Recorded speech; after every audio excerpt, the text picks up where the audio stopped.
Best, man. He was the best, mate.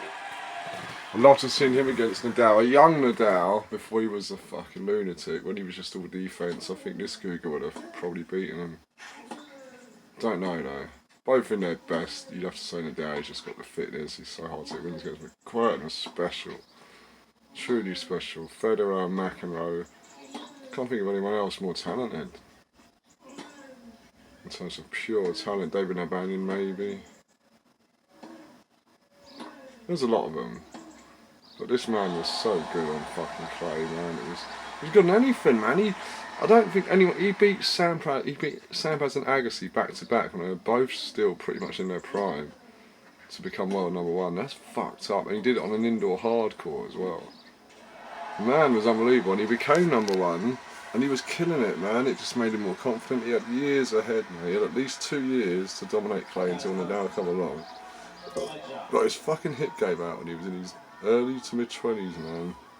And I said before, I think it's because he's got that slender physique. He's tall. You watch how hard he hits the ball and all the twist and motion he puts into his shots. His hip obviously just couldn't handle his own fucking technique and his own power. Look at that lob. There's nothing he can't do, man. Great serve. Best single-hand backhand ever. I'm not having any arguments. I know about Stan Wawrinka. I know about Stefan Edberg. But you don't get a better single-hand backhand than this kid, man. And fucking his forward. Look at that shit. As soon as he gets a chance to pull the trigger, man, he just does it, mate. Everyone loves him. Nadal, Federer, Agassi, everyone from his era. He's one of the most respected tennis players ever, and he was world number one, man. And he would have stayed there, mate, because he was killing it that season.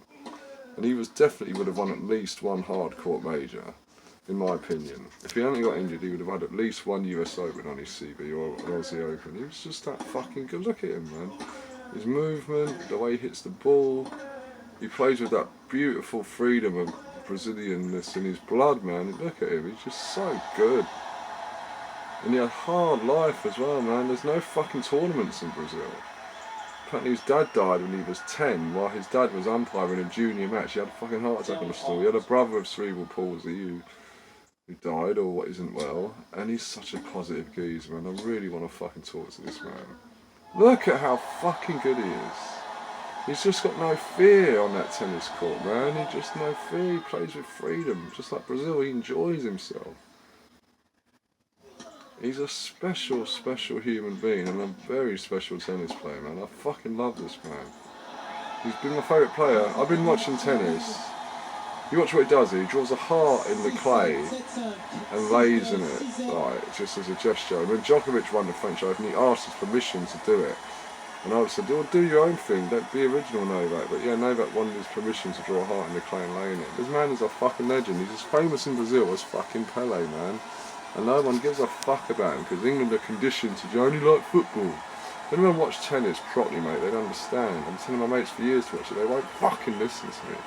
But look at this, man, for a heart and soul. The man drew a heart, Brazilian, and they love him in Paris, France, mate. He's a legend now. Until Nadal came along, he was the second greatest of all time on clay.